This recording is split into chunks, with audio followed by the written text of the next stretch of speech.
नमस्कार साथियों। दोस्त सुशील कुमार, एडवोकेट दलिया हाई कोर्ट। आज फिर से हम एक वेबिनार के साथ एक दूसरे से मुखातिब हैं और आज का जो हमारा टॉपिक रहेगा वो नेशनल एजुकेशन पॉलिसी 2020 पार्ट 1। इसके पार्ट 2 के बारे में हम कल डिस्कशन करेंगे, जो कि आने वाला कल होगा 15 तारीख सेम समय पर। हम आपको सेम जगह मतलब इसी प्लेटफॉर्म पर उपस्थित मिलेंगे। तो आज हम शुरू करते हैं हमारी नेशनल एजुकेशन पॉलिसी 2020। तो हमारी जो नेशनल एजुकेशन पॉलिसी 2020 को जो लागू करने के पीछे जो पार्लियामेंट का जो गवर्नमेंट का जो उद्देश्य था वो बेसिकली ये था कि जो हमारी जो शिक्षा नीति थी वो 34 साल पुरानी थी। अर्थात के जब हमारी शिक्षा नीति को 2020 में 34 साल पूरे हो चुके थे, जो कि पुरानी शिक्षा नीति थी उसके अंदर, क्योंकि समय के साथ परिवर्तन बहुत जरूरी है। यदि परिवर्तन नहीं होंगे तो हम पिछड़ जाएंगे, हमारी पॉलिसी पिछड़ जाएगी, हमारी एजुकेशन पिछड़ जाएगी। और यदि हमारी एजुकेशन पिछड़ती है तो हम वर्ल्ड लेवल पे भी कहीं ना कहीं पिछड़ जाएंगे। तो इसी के साथ हमारी गवर्नमेंट ने तो जो फैसला लिया वो हमारी पॉलिसी को, एजुकेशन पॉलिसी को चेंज करने का लिया, और जिस पॉलिसी को हम नेशनल एजुकेशन पॉलिसी 2020 के नाम से जानते हैं। जो हमारी प्रीवियस एजुकेशन पॉलिसी थी उसके अंदर MHRD मतलब ministry of human resource and developments के नाम से उसको जाना जाता था। मतलब जो एजुकेशन पॉलिसी को जो हैंडल करती थी वो हमारी MHRD जो डिपार्टमेंट था वो किया करता था। और इसके बाद नई एजुकेशन पॉलिसी लागू होने के बाद इसके MHRD का नाम बदल के एजुकेशन मिनिस्ट्री के नाम से रख दिया गया। अर्थात अभी जो जो हमारी एजुकेशन पॉलिसी है वो ministry of sorry education ministry के अंतर्गत देख रेख की जाती है। अच्छा, मैं आप सभी साथियों को ये बताना चाहूंगा कि हमारी जो प्रीवियस जो एजुकेशन पॉलिसी थी उसको आपने कभी अगर जनरल भाषा में भी सुना होगा, जिसके अंदर हम पढ़े लिखे, उसके अंदर हमने देखा कि उसे 10+2 एक नॉर्मल, मतलब जैसे हमारे व्यवहार की जो बातें होती है उसके अंदर कैसे, हाँ जी आप 10+2 हैं या 10+2 में पढ़ रहा हूँ, तो उसे 10+2 दो पार्ट्स में डिवाइड किया गया था, 10th प्लस 12th। तो +2 को 12th करके कहा जाता था। अब जो हमारी न्यू एजुकेशन पॉलिसी है उसको 5+3+3+4 चार भागों में डिवाइड किया गया है। इसके बारे में हम आगे चर्चा करेंगे कि चार भागों में जो इसे डिवाइड किया गया है उसके पीछे वजह क्या रही। जैसा कि हमने अभी जो हमने कल के अपने वेबिनार के अंदर जो डिस्कशन किया राइट टू एजुकेशन एक्ट 2009 के बारे में, तो उसके अंदर जो नीति बताई गई थी, जो राइट टू एजुकेशन एक्ट था, वो जो शिक्षा के बारे में बात करता था बच्चों की, वो 6 साल से 14 साल तक की शिक्षा के बारे में बात करता था। लेकिन हमारी जो नई एजुकेशन पॉलिसी 2020 है यह 3 साल से ऊपर के बच्चे की शिक्षा के बारे में बात करती है। अर्थात जो प्राइमरी स्टेज की जो शिक्षा होती है या प्री प्राइमरी जिसे हम कह सकते हैं, कि जैसे केजी प्रेप, इसको भी उन्होंने कैटेगराइज किया है और इसके ऊपर भी फोकस करने की कोशिश की है। और हमारी जो गवर्नमेंट का जो मानना था इसके ऊपर वो ये था कि बच्चों को किताबों के साथ साथ उनको एक्स्ट्रा करिकुलम एक्टिविटीज के द्वारा भी पढ़ाया जाए, कुछ सिखाया जाए, जिससे जो एजुकेशन का लेवल है वो बहुत ज्यादा डेवलप हो। बच्चे मेंटली के साथ साथ उसको एक IQ लेवल भी उनका डेवलप हो, जिससे कि आने वाले टाइम के अंदर हम कॉम्पिटिट कर सके जो हमारे इंटरनेशनल मुद्दे हैं या फिर इंटरनेशनल लॉज हैं या फिर इंटरनेशनल प्लेटफॉर्म्स हैं, बहुत सारी वेरियस जगहें हैं वहां पे। तो जो आप 5+3+3+4 के अंदर जो इसको डिवाइड किया गया, बेसिकली जो जो पहले के जो 5 है अगर उसको कहें तो उसको फाउंडेशन के नाम से, फाउंडेशनल के नाम से रखा गया है। इसके अंदर 3+8 ईयर्स के बच्चों को कैटेगरी में रखा गया है। इसका मतलब ये है कि जो हमारी प्राइमरी होगी, केजी होगी, LKG होगी, फिर वो कई स्कूलों में प्राइमरी भी होती है, तो 3 क्लास वो गई, और फिर उसके बाद फर्स्ट और सेकंड को इसके अंदर इंक्लूड किया गया है। उसके बाद जो हमारी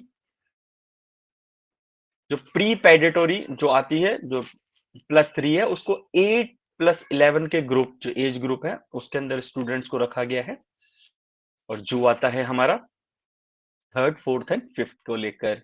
उसके बाद जो तीसरी कैटेगरी +3 की है, उसके अंदर उसको मिडिल के नाम से जाना जाता है या कैटेगराइज किया गया है by this education national education policy. और इसके अंदर जो हमारी एज ग्रुप है वो 11 to 14 आती है स्टूडेंट्स की, और जो क्लासेस हैं वो 6th 7th and 8th class को इसके अंदर इंक्लूड किया गया है। उसके बाद जो हम देखते हैं वो 14 to 18 ईयर्स के जो स्टूडेंट्स हैं उनको कैटेगराइज किया गया है और उसको सेकेंडरी के नाम से जाना जाता है, और जो उनकी क्लासेस हैं वो 9, 10th, 11, 12 के जो नाम से उनको जाना जाएगा, जैसे कि आप सभी जानते हैं। अच्छा, इस एजुकेशन पॉलिसी का जो लागू करने के पीछे जो गवर्नमेंट का ये भी एक उद्देश्य था कि जैसे हम सभी जानते हैं कि जब हम, जैसे मैं आर्ट्स का स्टूडेंट रहा हूँ जब मैं अपनी ग्रेजुएशन या फिर 10+2 के अंदर था, तो जब हम आर्ट्स के स्टूडेंट थे तो हमें साइंस रिस्ट्रिक्टेड थी, मतलब हम साइंस को नहीं पढ़ सकते। यहाँ पर पढ़ने का मतलब सिर्फ ऐसा नहीं है कि हमने बुक ली और हम उसे खोल के भी नहीं देख सकते, नहीं। पढ़ने का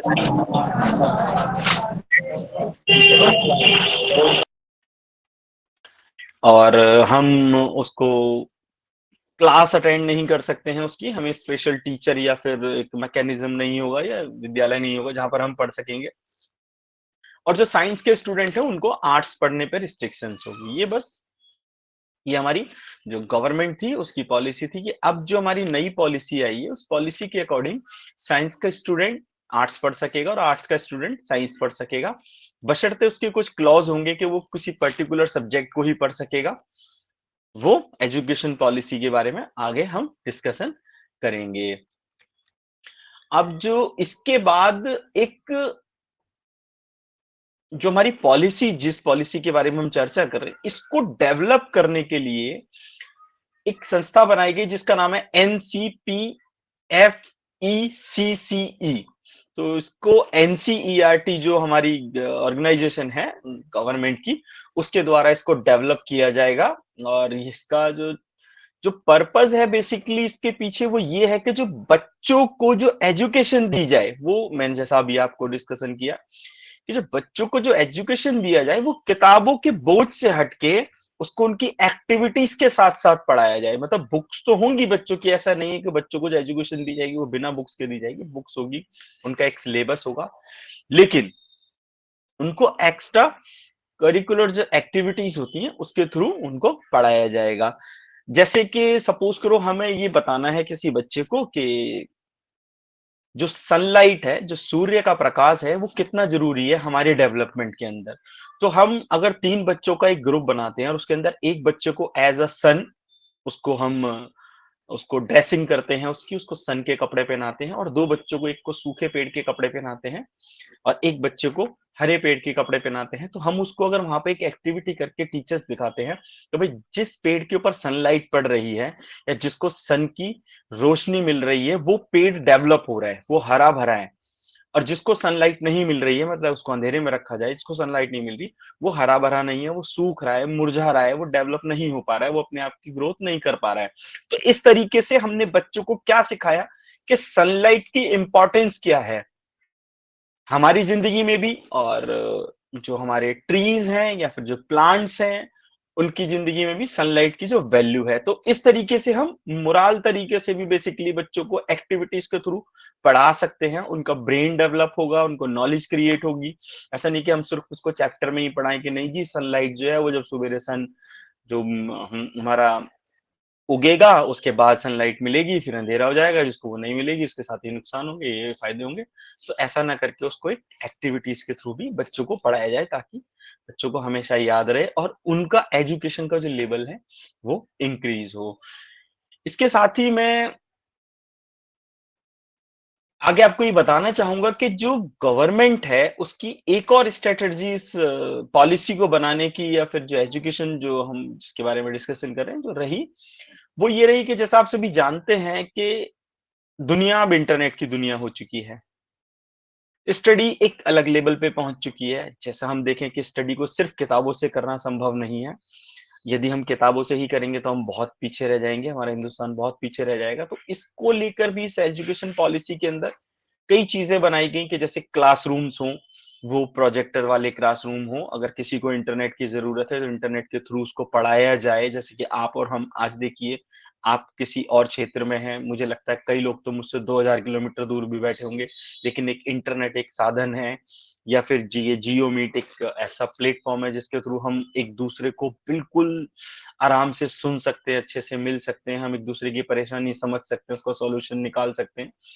तो उसके लिए जो नेशनल एजुकेशनल टेक्नोलॉजी फोरम है, उसको क्रिएट किया जाएगा। ये भी एजुकेशन जो पॉलिसी है उसके अंदर ये प्रावधान रखा गया, और वो इन सब चीजों के ऊपर काम करेगा कि जो टेक्नोलॉजी के माध्यम से एजुकेशन को कैसे डेवलप किया जाए, कैसे इंक्रीज किया जाए, कैसे यूजफुल बनाया जाए, और कैसे वो और बेटर बनाई जाए to the upcoming childrens and students.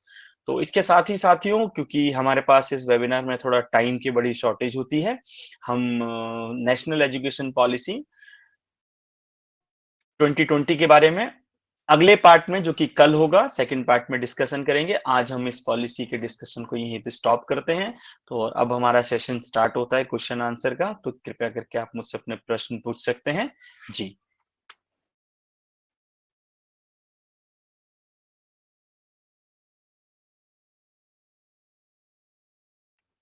जी, हमारे साथी का कोई प्रश्न?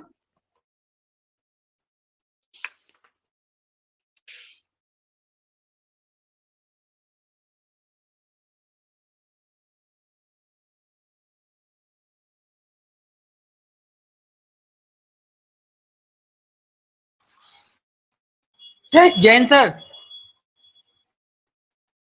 जय हिंद जी, मैं दिनकर जी, जय हिंद। सर, मैं दिनकर बोल रहा हूँ कानपुर नगर से। बिल्कुल जी, मैंने आपका नाम पढ़ लिया।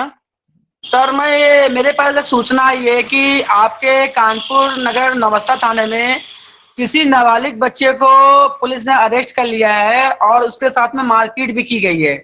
और हाँ, जब उसके माता पिता उससे बच्चे से मिलने गए हैं तो उसके बच्चे को माता पिता से मिलने नहीं दिया गया और भगा दिया गया सर। तो मैं जानना चाहता हूँ कि क्या प्रशासन इस तरह से गुंडागर्दी कर रही है, इसके लिए क्या समाधान है सर? मैंने आपको बताया था, जैसा कि मैंने, अगर आपको ऐसा लगता है कि यदि किसी बच्चे को पुलिस ने इलीगली डिटेन किया है, आप 100 नंबर कॉल करें, वहीं पे खड़े होके। जब आप 100 नंबर, या जैसे हम आज की डेट में 112 कहते हैं, 112 नंबर जब हम कॉल करेंगे तो जी सर। 112 नंबर पे हमारी कॉल रिकॉर्ड हो जाती है। जी सर। ठीक है, जब कॉल रिकॉर्ड होगी तो पुलिस उसके ऊपर एक्शन जरूर लेगी। जी सर। ठीक है, अब अगर आपके पास समय है तो आप directly high court habeas corpus की जो 226, जो हमारी आर्टिकल जो 226 है कॉन्स्टिट्यूशन ऑफ इंडिया का, उसके अंदर भी आप एक आवेदन दे सकते हैं, या फिर आप डीएम साहब के सामने एक लिखित में आवेदन दे सकते हैं कि जी ऐसे ऐसे मेरा बच्चा जुवेनाइल है और उसको पुलिस ने इलीगली डिटेन किया हुआ है और उसको छोड़ा जाए।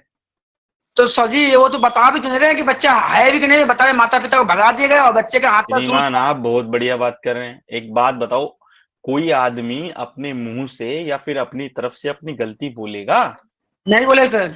फिर तो तो आप पता। पुलिस वाले से, एक बात बताओ, आप किसी पुलिस अधिकारी से या पुलिस के सिपाही से ये पूछेंगे जी क्या मेरा बच्चा अंदर है, तो वो कहेगा तुम्हारा बच्चा अंदर है। अगर उसने कह दिया अंदर है तो फिर तो उसको या तो छोड़ना पड़ेगा या मिलाना पड़ेगा। हाँ तो सर, मिलने ही तो नहीं देख पता कैसे लेकर बच्चा अंदर है कि नहीं है सर? तो फिर आप कैसे कह रहे हो कि बच्चा अंदर है? भाई वो रात को 11-12 बजे रात में तेरे बच्चा सो रहा था, उसको उठा ले गए रात में, मारा पीटा और जबरदस्ती कबूल करवा रहे हैं सर जी कि बताओ फलानी जगह क्या है। बेचारा वो कबाड़ा का काम करता है, गरीब आदमी सर, मुश्किल से। श्रीमान, मेरी बात समझो। जी सर। आपने अभी दो प्रश्न कर दिए। एक चीज तो आप कह रहे हैं कि हमारे बच्चे को पुलिस उठा के लेके गई, और जी सर। दूसरा आप दूसरी तरफ से ये कह रहे हैं कि हमारे बच्चे को हमें नहीं पता कहाँ पर है। देखो, सर अगर जी। आप ये कह रहे हो पुलिस श्रीमान सुनो, जी ये सर। आपका, मैं अपने वेबिनार में हमेशा आप सब लोगों को बताता हूं कि ये सब आप लोगों का अधिकार है कि जब भी कोई व्यक्ति, या वो पुलिस ऑफिसर हो या किसी इंटेलिजेंस एजेंसी का आदमी हो या फिर किसी भी अदर डिपार्टमेंट का आदमी हो, जो जी सर। आपको अरेस्ट करने आता है, उसको फर्स्ट ऑफ ऑल आपको डेजिग्नेशन और अपना नाम बताना मैंडेटरी है, अदरवाइज आप उसको उठाने नहीं दे सकते। वहां पे ऑब्जेक्ट कर सकते हो, भाई अपना आई कार्ड दिखाओ। देखो, या तो वो वर्दी में होगा, अगर वर्दी में होगा तो उसके बैच लगा होगा, बैच नहीं दिख रहा था, उससे नाम पूछो। कोई भी सर आदमी इलीगली आपको नहीं उठा के लेके जा सकता। श्रीमान जी, माता पिता अशिक्षित हैं सर, और वो लोग गरीब तबके के व्यक्ति, रोड पे मकान बनाए हुए हैं, गरीब तो व्यक्ति हैं सर। मैंने आपको अभी, मैं वही बात तो बता रहा हूं, जब आपको ये पता लग गया, चलो आप अशिक्षित हैं, आपको जी शिक्षा सर। की नॉलेज नहीं है, आप अवेयर नहीं थे, तो अब जो जी। आपके पास सेकेंडरी ऑप्शन है, जी। आप एक काम करो, जी सर। एक सिंपल तरीका बताता हूँ, आपने कल सवेरे कोर्ट के अंदर एक एप्लीकेशन लगा दो, जो आपकी डिस्ट्रिक्ट कोर्ट है जी सर। वहां पे जाके कंसर्न मजिस्ट्रेट के सामने, जो भी आपके, जो आपका पुलिस स्टेशन है, नौबस्ता पुलिस स्टेशन बताया ना आपने कानपुर का, जी सर।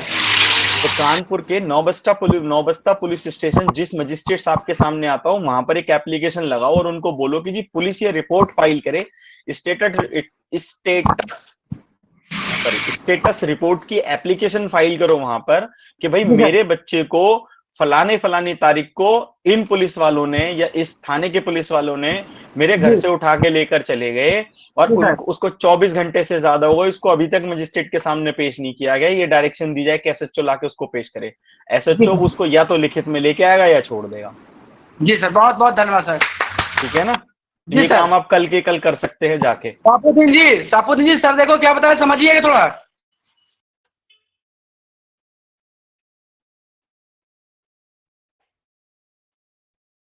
हाँ जी श्रीमान जी, किसी और हमारे साथी का कोई प्रश्न?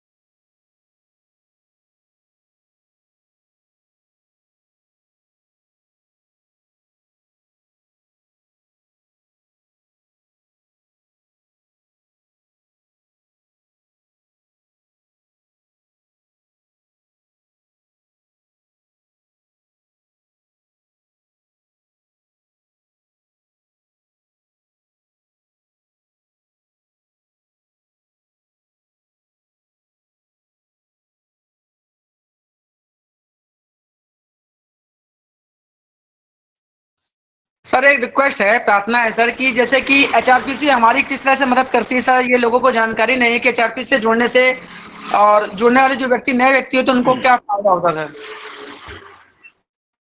ये बात मुझे लगता है कि हम एक से ज्यादा बार पूछ चुके हैं। सर जी बच्चे जानना चाहते हैं सर, लाइन बोलो सर। मैं बात एक आपकी हमारे समझ गया, यदि आसाम आपके साथ जी, आसाम से एक भाई है हमारे राजुल जी, और उन्होंने कई बार कोशिश किया कि मैडम से बात नहीं हो पाती है, और एचआरपी से जुड़ने के लिए क्या फायदा, वो टीम नहीं बना पा रहे सर, तो ये जानना चाहते हैं सर। तो अगर वो हमें यहाँ पर हमारे वेबिनार को उन्होंने ज्वाइन कर रखा है तो हम ज्वाइन उनसे कर बात रखा है, करते हैं ज्वाइन कर रखा है सर, वो कि आसाम से राजुल, ये प्रामाणिक क्या नाम इनका है, ये आसाम से सर, ये बोल नहीं पाते हैं, थोड़ा इनकी भाषा थोड़ा समझने में टाइम लगता है सर जी। तो एचआरपी से जुड़ने से लोगों को क्या फायदा, एचआरपी हमारी किस तरह से मदद करती है, देखो और अभी जो आपने, हाँ अभी जो, सर एचआरपी से सर कंप्लेंट डालने पर हमें समस्या का क्या समाधान मिलेगा।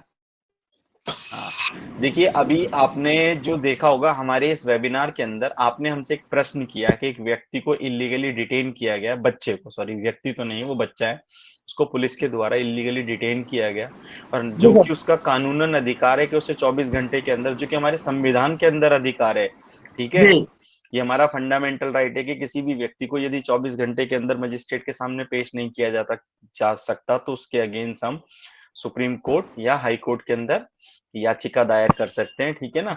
तो उस बच्चे को अगर अब आप देखेंगे कि देखो उस बच्चे के माँ बाप क्योंकि अवेयर नहीं थे उन राइट से, आज के सवाल और हमारे जवाब के अंदर ये सारी चीजें आई कि अगर उसके माँ बाप अवेयर होते कि किसी भी बच्चे को कोई भी पुलिस वाला या तो विदाउट वारंट नहीं उठा सकता, या फिर विदाउट डिस्क्लोजिंग अपनी आइडेंटिटी जो है, मतलब अपनी आइडेंटिटी को बिना बताई नहीं उसको उठा के लेके जा सकता, ठीक है ना। तो ये आपका अधिकार है भाई, कोई अगर पुलिस वाला किसी को लेके जाने के लिए आया है तो वो बिल्कुल लेके जाए, हम उसके लिए मना तो कर नहीं सकते, देखो क्योंकि सरकारी जो कार्य है या फिर सरकारी ड्यूटी के अंदर अगर कोई ऑफिसर काम कर रहा है तो हम उसको रोक नहीं सकते, ठीक है ना। लेकिन हमारे कुछ अधिकार हैं, अधिकार ये कि वो अधिकारी ये बताएगा उसका नाम क्या है, वो कौन से पुलिस स्टेशन में पोस्टेड है, या फिर उसको वारंट दिखाना पड़ेगा जो कि मजिस्ट्रेट के द्वारा इशू किया गया होगा, अरेस्ट वारंट होगा, ठीक है, या फिर उसको उस ऑफेंस के बारे में बताना होगा कि उसने क्या ऑफेंस किया है, अगर वो ऐसा नहीं बताता है तो भी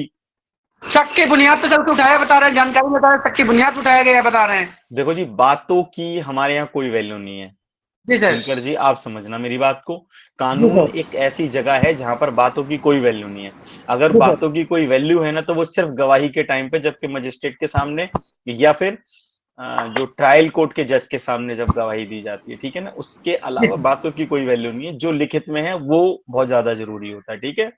जी सर। और उस सर एक तो निवेदन है, उससे आधार कार्ड की मांगा गया सर, उसको फोन करके चौकी इंचार्ज से फोन करके उनके माता पिता से जबरदस्ती कहा गया कि आप आधार कार्ड दीजिए, लड़के का आधार कार्ड दीजिए, बार उसको प्रेशर डाला जा रहा है।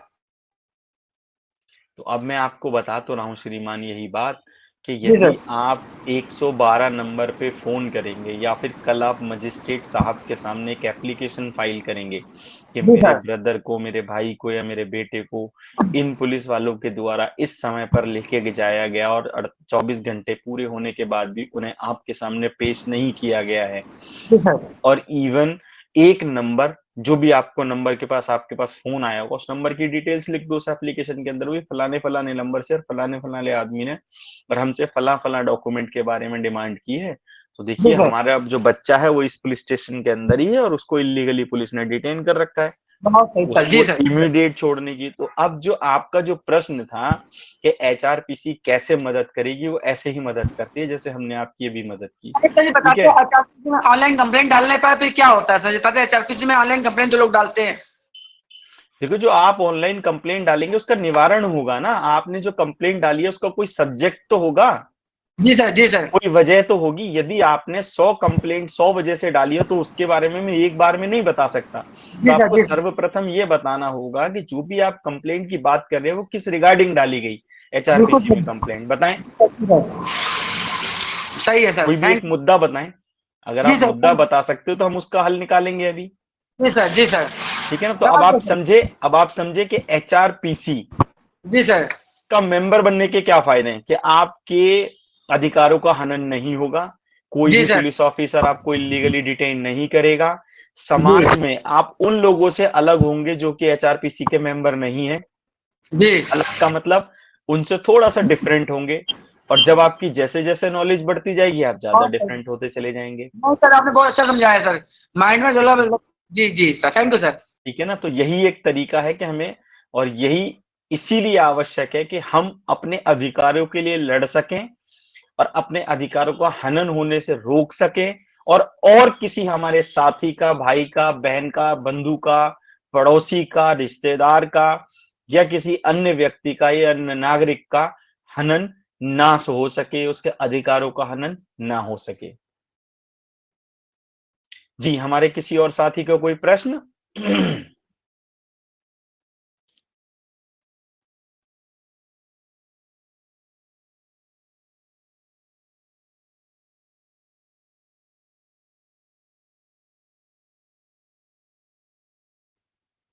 हाँ जी श्रीमान, हमारे किसी और साथी का कोई प्रश्न यदि है तो आप मुझसे बता सकते हैं।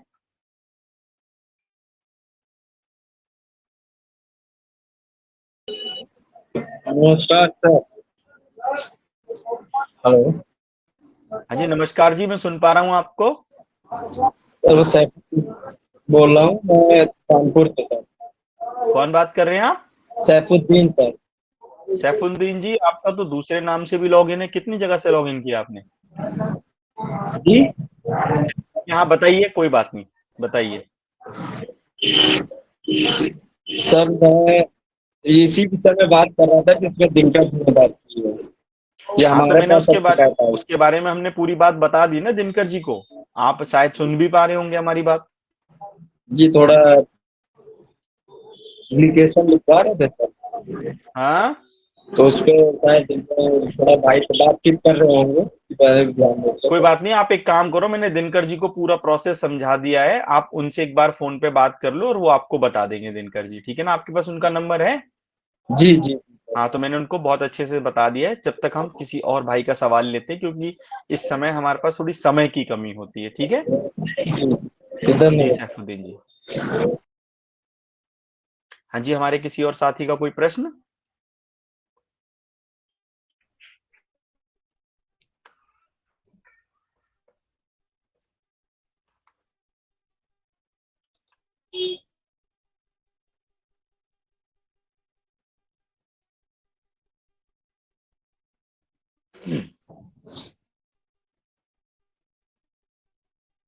हाँ जी अरोड़ा साहब, आप कुछ कहना चाहते हैं?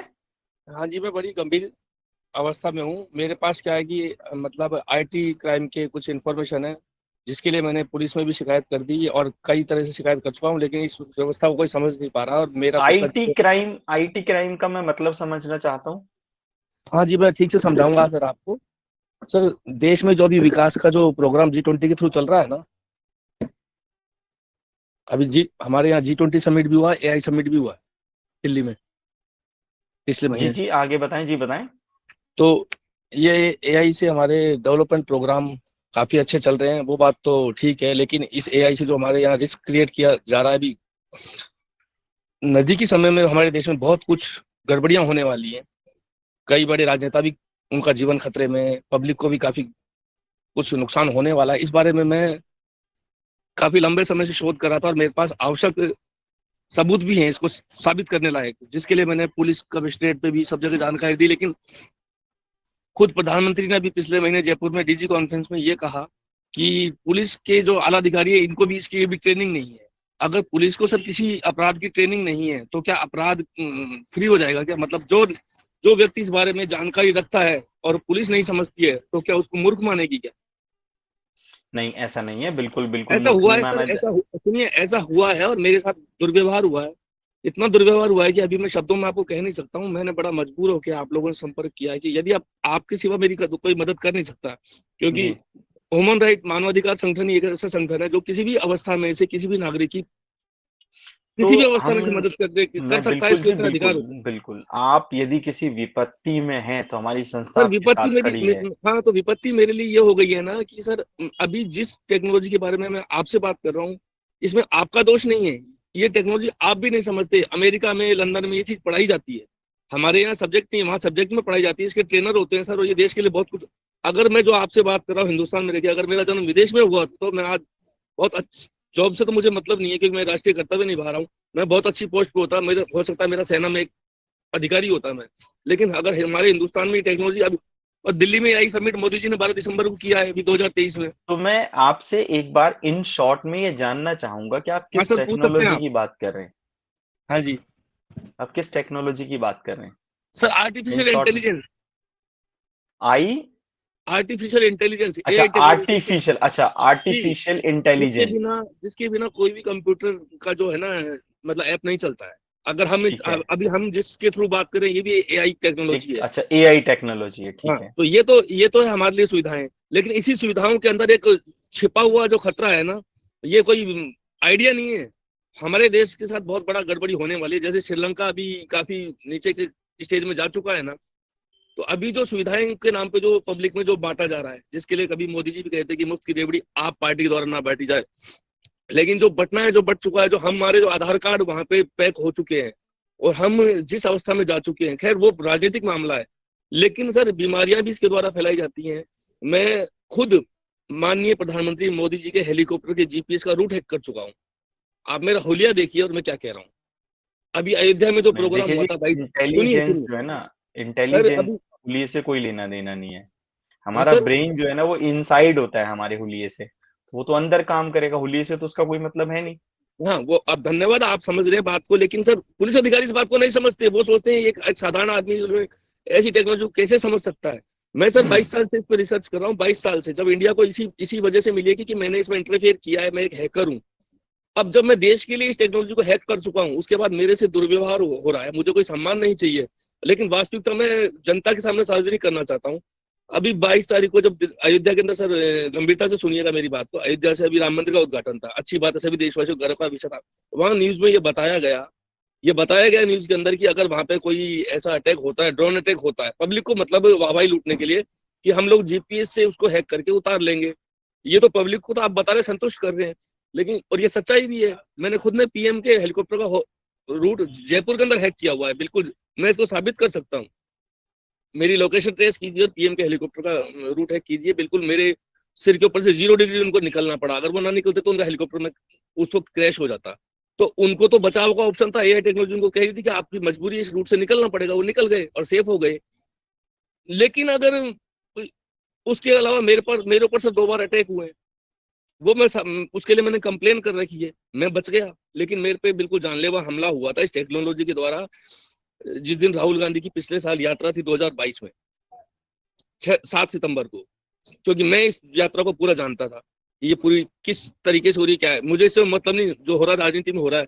लेकिन सर मैं एक हैकर था, या जो भी था, रात को 11:46 पे बिल्कुल मेरा मर्डर प्लान था, उसमें किसी व्यक्ति को नहीं भेजा गया, मेरे पास एक ऐसा स्ट्रक्चर गिराया गया जिसके लिए मैंने फिर 100 नंबर पे इमरजेंसी फोन कर दिया। सर उसकी जांच ही नहीं करी गई, क्योंकि ऊपर से ऑर्डर थे कि इस व्यक्ति सर हमारे, मैं जयपुर से बात कर रहा हूँ, मुझे नहीं पता आप कहाँ से बात कर रहे हैं, लेकिन मैं जयपुर से बात कर रहा हूँ। जयपुर में सर मैं प्रूव करने के लिए कि भारत का एक परमाणु वैज्ञानिक है, सर परमाणु वैज्ञानिक बहुत ऊंचा दर्जा होता है, डॉक्टर राजेश गोयल हमारे जयपुर में निवास करते हैं, उनकी वाइफ को, वो भी परमाणु वैज्ञानिक है, डॉक्टर नीलम गोयल, उनको पीएम हाउस की तरफ से सूरत के अंदर सम्मान दिया हुआ है। अगर वो अपने क्षेत्र में कुछ करते हैं, सम्मान देना एक अलग चीज होती है सर, वास्तव में अगर आप कुछ कर रहे हैं और आपको सम्मान मिल रहा है, ये लोग इसलिए सम्मानित नहीं हो रहे कि देश के लोग कुछ कर रहे हैं सर, खाली एक प्रोपोगेंडा है, क्योंकि ये खाली मोदी जी की चापलूसी करते हैं, उससे भी मुझे कोई मतलब नहीं सर। उनसे भी मेरी डिबेट हो चुकी है और वो लोग मुझसे कॉम्प्रोमाइज करना चाहते हैं, वो मुझे अपने अंडर में चाहते हैं कि मैं उनके अंडर में आके कुछ फैसिलिटी ले लूं गवर्नमेंट से। मुझे फैसिलिटी नहीं चाहिए, मुझे सच्चाई चाहिए। अब आप ये बताइए कि सच्चाई के लिए लड़ना, राष्ट्र के प्रति दायित्व निभाना, क्या ये अपराध है? मुझे इन लोगों से कोई सुरक्षा भी नहीं चाहिए थी, लेकिन ये तो मुझ पर अटैक कर रहे हैं। और बिल्कुल कभी कोई अपराध नहीं है। और सर कुछ ऐसे गंभीर अपराध जब होने लगते हैं कि इसकी एडवांस इंफॉर्मेशन मैंने कमिश्नर पे पहुंचाई है सर, वहां मुझे प्रताड़ित किया गया है, मुझे मानसिक रोगी बताकर और जेसी कर दी गई सर 1-2 दिन के लिए। नहीं जेसी नहीं कही, मुझे रात को लॉकअप में रखा गया और न्यूज़पेपर में ये दे दिया गया, दैनिक भास्कर में, ये कि इस व्यक्ति को हमने जेल भेज दिया है। सर मेरी मानहानि हुई, मैं जेल नहीं गया, लेकिन अखबार में प्रिंट कर दिया गया, इसके लिए भी मैंने शिकायत करी तो मुझे मारा पीटा गया। ये सब मैंने सहन कर लिया, क्योंकि मैं एक मिशन तो पे था। आपने एक बात बताइए, कोर्ट का रुख क्यों नहीं अपनाया? वहां पे मानहानि का केस फाइल करते सर मैंने आपको तो अखबार आपके पास तो सर मेरे लिए अब आप लास्ट ऑप्शन आप है, मैं जो आप कह रहे हैं मैं सब कर चुका हूँ, अपनी तरफ से प्रयास कर चुका हूँ। आप मेरी बात समझिए, देखिए हाँ, कभी भी ऐसा नहीं होता कि जब दो व्यक्ति बात कर रहे होते हैं या फिर हम क्वेश्चन आंसर फॉर्म में जब हम बात कर रहे होते हैं ना, तो जैसे आपका एक पर्टिकुलर अगर एक बात मुझे समझ आएगी तो मेरा एक कर्तव्य बनता है कि मैं उसको ऊपर रिप्लाई करूं, ठीक है ना। तो जो आपने भी मुझे कहा कि दैनिक भास्कर के अंदर आपके खिलाफ लिखा गया कि आपको जेसी भेज दिया गया है, ठीक है ना। सर तो इसके लिए ये पीड़ा तो मैं छोड़ सकता हूँ, इतना तो मेरे को सहन करने की आदत है देश के लिए, लेकिन आप ये निर्णय कीजिए, आप ये निर्णय कीजिए। अरोड़ा, मिस्टर अरोड़ा जी, आप मेरी बात भी समझिए। देखिए सर आप तो एडवोकेट हैं, आपके आगे एडवोकेट लिखा हो रहा है, मैं आपका सम्मान करता हूं, तो आप तो मेरी बात को आराम से समझ सकते हैं। सर पुलिस एफआईआर लगा देती है, पुलिस जब मैंने पोर्टल पे भी जब अपनी शिकायत दर्ज करानी चाहिए तब श्रीमान देखिए, आपने अब एक और क्वेश्चन रेस किया। पहले प्रश्न का आपको जवाब देता हूं, आपके बहुत सारे प्रश्न हो गए हैं, लेकिन जो अभी मेरे को करंटली याद है, देखो आपके पहले प्रश्न का मैं जवाब ये दूंगा कि आपने जो मुझे ये कहा कि आपके खिलाफ दैनिक भास्कर में छापा गया, जिसे हम प्रिंट मीडिया के नाम से जानते हैं, ठीक है जी सर। तो आपको प्रिंट मीडिया को पार्टी बना के केस फाइल करना चाहिए सिविल कोर्ट के अंदर। मैं आपको ये रिक्वेस्ट करूंगा। अब इसके पीछे देखिए, आपका पर्पस ये नहीं है कि आपको पैसे मिले वहां से या आपको कोई फेम मिले, मैं बिल्कुल नहीं चाहता, जैसा कि आप नहीं चाहते, ठीक है। मेरे चाहने ना चाहने की बात बाद में आती है, अभी आप नहीं चाहते कि आप उनके खिलाफ कोई एक्शन ले। लेकिन एक बात बताइए, क्या आप गांधी जी के उन सिद्धांतों पे जीना चाहोगे कि जी किसी ने एक चांटा मारा आप दूसरा गाल आगे कर दो, या फिर सुभाष चंद्र बोस वाले पे? सर सत्य तो यही है कि मैं गांधी जी के सिद्धांतों पे चल के ही राष्ट्र कर पा रहा हूं। अगर इस सिद्धांत पे अच्छी बात है, मैं आपकी बात बहुत अच्छी मानता हूं, मैंने इतनी पीड़ा सहन करी है। लेकिन देखो जी, अगर आप किसी के सामने तिजोरी खुली छोड़ दोगे तो वो आपको ये बात ध्यान रखना लूट के ही जाएगा। सर वो तो काफी कुछ मैंने अपना, देखो जी, एक्शन का रिएक्शन अगर आप नहीं करोगे तो आपके ऊपर दोबारा एक्शन होगा, उसका कोई फायदा होगा? आप एडवोकेट है इसलिए आपने कोर्ट की सलाह दे दी। जब मैंने उस भास्कर के खिलाफ जाके जब पुलिस थाने में पहुंचा था, वहां मुझे आपको कहीं कुछ बोलना ही नहीं था, सिंपल फंडा उस अखबार की ओरिजिनल कॉपी लेके डीफे में। श्रीमान बस फिर आपने फिर गलत बात कह दी। आप गरीब क्यों हैं? क्योंकि आप अपने आप को गरीब मानते हैं। मैं इतने दिनों से वेबिनार कर रहा हूं, मैं इतने दिनों से अपनी नॉलेज आप सब लोगों से शेयर करता हूं जितनी मेरी नॉलेज है। देखिए मेरे पास जितने साल का एक्सपीरियंस है, अगर मैं आपके साथ कुछ बोल रहा हूं तो इट मींस मेरे वो साल सारे के सारे इंक्लूड है मेरी सर्विस के या मेरी प्रैक्टिस के। अब आप मुझे एक बात बताइए कि जो मैंने आपसे अभी ये बात कही कि आप एक केस फाइल कीजिए, क्या इसके अंदर मैंने कहीं आपसे ये कहा आपके पैसे खर्च होंगे? सर आपने नहीं कहा, मगर सर मैं पीड़ाओं से इतना मानसिक क्षुब्ध हो चुका हूं कि अभी मेरे पास मात्र एक ऑप्शन था, मैं आपके सामने हाथ जोड़ के कह रहा हूं। अरोड़ा साहब देखिए, पीड़ा तो हमेशा जिंदगी भर रहेगी, और जो जनहित की सेवा करना चाहता है या लोकहित की सेवा करना चाहता है ना, उस आदमी की जिंदगी में पीड़ा रहती है। ये बात सच है। हाँ, ये बात सच है, उसकी मुझे कोई तकलीफ नहीं है।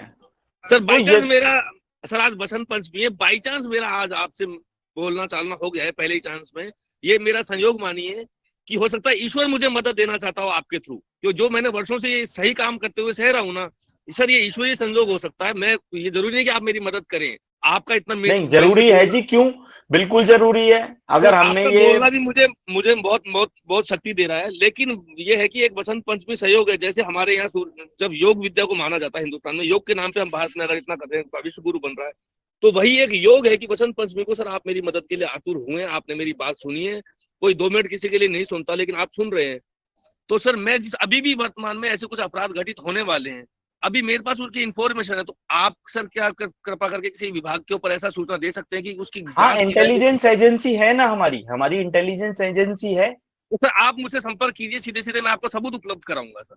चलिए हम इस बारे में हमारे, देखिए मैं बिल्कुल डायरेक्ट तो आपसे संपर्क नहीं कर पाऊंगा सर, आप नहीं करेंगे, लेकिन सर आप आगे विभाग में प्रेषित कीजिए। हाँ, हमारे जो नेशनल कोऑर्डिनेटर हैं वो आपसे कांटेक्ट करेंगे, ठीक है ना, या फिर जो प्रोजेक्ट हेड है, हाँ वो जो प्रोजेक्ट हेड है वो आपसे कांटेक्ट करेंगे। और फिर जो आपने बताया, आप जयपुर से बात कर रहे हैं ना जी, तो सुशील जी अगर मैं मेरी बात में गलत पाया जाऊं, मंगल अरोड़ा जयपुर में कहां से श्रीमान? सर मैं दुर्गापुरा जयपुर। अरोड़ा साहब आपका कोई कांटेक्ट नंबर होगा? सर 9636 जी 322 660। ठीक है अरोड़ा साहब, मैं हमारे जो प्रोजेक्ट हेड है मैं उनसे बात करता हूँ इस रिगार्डिंग, और फिर हम आपसे एक मीटिंग अरेंज करवाते हैं। मैं आपसे ज्यादा से ज्यादा 1 मिनट लेना चाहूंगा, क्योंकि आपको और लोगों को भी समय देना होगा सर। आखिरी 1 मिनट लूंगा अगर आप अनुमति दे तो। सर अगर मेरी कोई भी बात या मेरी कोई भी शिकायत गलत पाई जाए तो पूरी स्वतंत्रता होगी, जो भी कानूनी दंड मेरे लिए बने, लेकिन अगर मैं सबूतों के साथ शिकायत को सर साबित कर दूं, तो जिन अधिकारियों ने इस बात में साथ नहीं दिया, एक बात बताइए श्रीमान, एक बात बताइए, मैं एक होटल के पास खाना खाने गया, अब उसके खाने को खा के मेरे को फूड पॉइजनिंग होगी, लेकिन बाकी लोगों को नहीं। फूड पॉइजनिंग होने का जो रीजन था, मेरे पेट के अंदर खराबी थी। मैं जितना मैं अपनी पीड़ा, ऐसा नहीं है कि अगर आप कोई काम करेंगे, सर मुझे पूरी उम्मीद है आप मेरी मदद करोगे। जितना मैं कहना चाह रहा हूँ आप उससे अधिक समझ रहे हैं। आप एक अच्छे इंसान हैं, आप एक योग्य पदाधिकारी हैं, मुझे पूरा विश्वास है। बहुत बहुत धन्यवाद आपका इन सभी बातों के लिए। नहीं समझ रहे ना मेरी बात? मैं आपकी अनुशंसा नहीं कर रहा हूँ, मुझे सच में एक ऐसा व्यक्ति सामने मिल रहा है जो मुझे पूरा भरोसा है कि राष्ट्रीय दायित्व को निभाएगा और अन्य लोगों की रक्षा होगी सर इससे। चलिए, तो आज के लिए क्योंकि हमारी मीटिंग का टाइम ओवर हो रहा है अरोड़ा साहब, और अपने बाकी सभी साथियों से मैं इजाजत चाहूंगा कि अब हम इस मीटिंग को ओवर करें। बहुत धन्यवाद। कल हम इसी समय अपने नेशनल एजुकेशन पॉलिसी 2020 के पार्ट 2 के अंदर मिलेंगे और आगे की चर्चा करेंगे। आप सभी का बहुत बहुत धन्यवाद। गुड नाइट, शुभ रात्रि।